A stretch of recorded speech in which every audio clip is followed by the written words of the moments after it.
Sir आपको लोग YouTube पे सुनते हैं, लाइव बहुत लोगों ने सुना है, आप एक बहुत अच्छे स्पीकर हैं, मेरे जो फेवरेट स्पीकर की लिस्ट में आपका नाम आता है, जिस प्रकार आप सहज भाव से अपनी बात रखते हैं। लेकिन हमारे बहुत सारे व्यूअर्स हैं जो आपकी बैकग्राउंड के बारे में नहीं जानते। उनको दिनेश चौधरी इतना सुना है, आपको बोलते हुए सुना है, तो हमारे व्यूअर्स को थोड़ा सा अपनी बैकग्राउंड के बारे में, अपने बारे में थोड़ा बताइए सर। मैं वैसे यूपी मुरादाबाद से हूँ और मैं एक किसान परिवार से हूँ।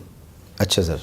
और किसान परिवार में होने की वजह से बहुत ज़्यादा परिवार इतना मजबूत नहीं था, स्ट्रांग नहीं था कि एजुकेशन ज़्यादा नहीं हो पाई। काफ़ी प्रयास भी किया और मैं 10th भी कंप्लीट नहीं कर पाया। अच्छा, क्या बात कर रहे हो आप? आपको इस वेशभूषा में कोई देखेगा तो ये यकीन नहीं करेगा। नहीं सर, ये कमाल इस सिस्टम का है, इस इंडस्ट्रीज ने। मैं आज गर्व करता हूँ कि मैं जिसके बारे में कभी सोच नहीं सकता था, इसने उस प्लेटफार्म पे लाके खड़ा कर दिया। और इसके पहले मैं इस सिस्टम, इस इंडस्ट्रीज के बारे में कुछ नहीं जानता था।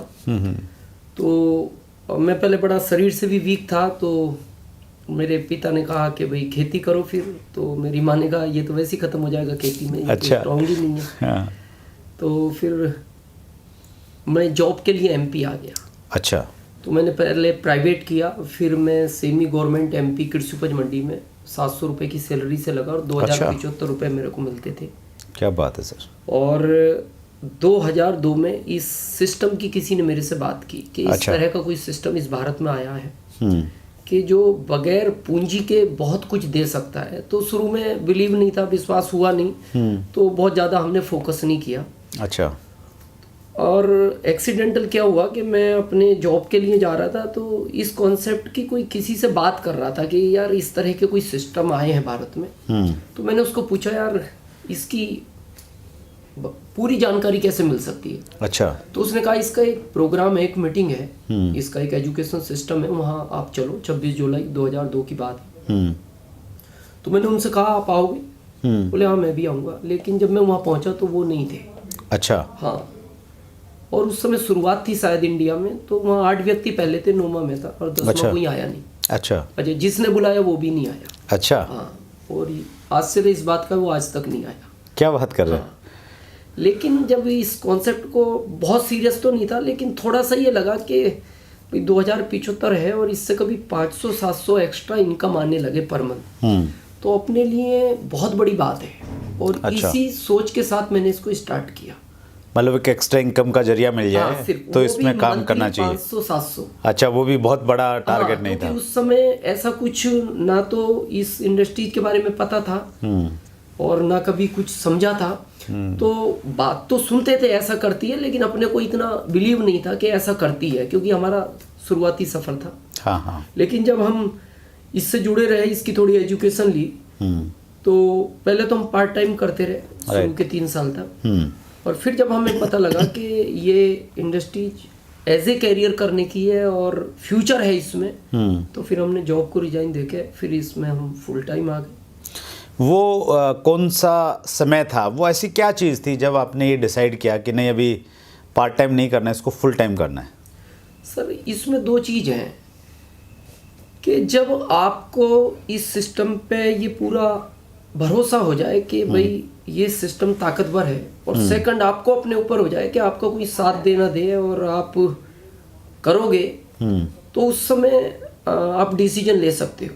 अच्छा। और डिसीजन में ये होता है कि हम ज़्यादातर भारत में एक एवरेज है, मैं जिसको बोलता हूँ, लोग यहाँ रायचंद बहुत है। मतलब ये कह सकते हैं होलसेल में पाए जाते हैं। हाँ। आप जिससे दोगे अलग अलग राय देगा। ठीक। अब यहाँ माइनस पॉइंट जो मेरे को लगता है, ये कह सकते हैं, ये एजुकेशन का भाव, कि हम उन लोगों से ज़्यादातर डिसीजन लेते हैं कि जिनको उस चीज़ का ही नॉलेज नहीं है। हाँ। अगर हमें एक अच्छा डॉक्टर बनना है, हमें एक अच्छे डॉक्टर से मिलना चाहिए। एक अच्छा वकील बनना, हमें एक अच्छे वकील से मिलना चाहिए। बिल्कुल सही है। इस इंडस्ट्रीज में बड़ा होना है तो हमें उससे मिलना चाहिए जो इस सिस्टम में पहले से सफल हो चुका है। हाँ। या सफलता की ओर चल रहा है। बिल्कुल सही है। हम जाके अपने पड़ोसी को पूछते हैं, या मान लो हमें एक डॉक्टर बनना है, बाहर जाके एक ऑटो रिक्शा वाले को पूछे भाई एक डॉक्टर बनना है, वो कहता है रिक्शा चलाओ पागल हो। सही है। तो उसको नॉलेज ही नहीं है। हाँ। क्योंकि मेरे को इस चीज़ पे एक बात याद आती है, और मैं ये भारत में एक यंग जनरेशन को ये संदेश भी देना चाहता हूँ जी प्लीज। जब भी कोई काम करें, डिसीजन आप अपना लें। अच्छा। आपका दिल कहता है ये काम नहीं करना, तो दुनिया भी कहे उस काम को नहीं करना। आपका दिल कहता है करना है तो दुनिया भी मने करे तो आपको नहीं रुकना चाहिए। अच्छा। क्योंकि मैं इसका प्रैक्टिकल साक्षात उदाहरण हूँ। मेरी माँ यूपी रहती हैं, कभी स्कूल में नहीं गई, अनपढ़ है, तो मैंने उनको पहला फ़ोन किया, माँ मैं जॉब छोड़ रहा हूँ। अच्छा। तो वो बहुत नाराज हुए, बोले तुम पागल हो गए, जॉब के लिए तुम्हें वहाँ भेजा और जॉब छोड़ रहा। अच्छा। मैंने कहा मैं एक बिजनेस करूँगा। कहाँ से आया तुम्हारे पास इतना पैसा बिजनेस करने? जी जी। मैंने कहा माँ बगैर पैसे का बिजनेस है। अरे बोले बेटा तू कैसी बहकी बहकी बातें करता है, तेरे को किसी ने जादू टोना करा दिया। अच्छा। मैं तेरे भाई को भेजती हूँ, घर लेकर आएंगे, तेरा झाड़ी फूकनी कराएंगे। अच्छा। और अच्छा हो जाएगा तो जॉब पे छोड़ देंगे, नहीं तेरे को गाँव में रखेंगे। मैंने ओके। मैंने सेकंड फोन लगाया मेरे छोटे भाई को जो दिल्ली रेलवे पुलिस में, और हमारे परिवार में सबसे पढ़ा लिखा वही है। अच्छा। तो मैंने कहा भाई नौकरी छोड़ दे, मैं भी छोड़ रहा हूँ। अच्छा। वो बोलता दोबारा करो, क्या कहा? मैंने कहा नौकरी छोड़ दे, मैं भी छोड़ रहा हूँ। बोले पागल हो गए तुम? मैंने कहा एक बहुत अच्छा कॉन्सेप्ट आया है इस भारत में, अभी तक नहीं था, आउट ऑफ इंडिया चलता है ये बहुत समय से। तो उसने कहा क्या होगा इससे? मैंने कहा लाइफ बदल जाएगी हमारी, तुम्हारी, परिवार की, गांव की, समाज की, देश की। ये इस तरह का कॉन्सेप्ट है कि ये सब कुछ देता है। तो उसका रिपीट में जवाब था, भाई साहब आपकी कोई गलती नहीं है, कम पढ़े लिखे लोग ऐसा ही करते हैं। अच्छा, टोंट किया उन्होंने। हाँ। तो फिर मैंने तीसरा फोन मेरे फूफा जी को लगाया जो हमारे परिवार में सबसे एजेड है।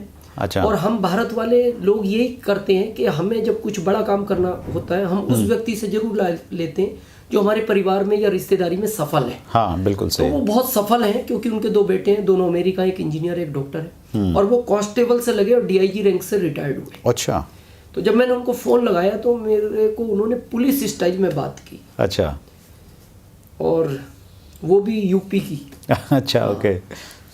तो यूपी की पुलिस वैसे भी इन दिनों बहुत चर्चा में है। हाँ, और सर पुलिस का मतलब ये होता है, बहुत लोग मेरे से पूछते हैं सर पुलिस स्टाइल। मैंने कहा पुलिस स्टाइल का मतलब ये होता है कि जो गालियाँ आपने कभी ना सुनी हो अच्छा। वो उनके पास होती हैं। ये कह सकते हैं गालियों का अपर वर्जन। अच्छा। तो मैं ये तो नहीं कहना चाहता उन्होंने मेरे को क्या क्या कहा, क्योंकि वो थोड़ा सा अच्छा नहीं रहेगा, लेकिन मैंने उनसे 3 मिनट बात की। और 3 मिनट के बाद आप ये सोच सकते हैं कि उन्होंने क्या कहा होगा। उस समय से मेरा ये वाला कान कम सुनता है।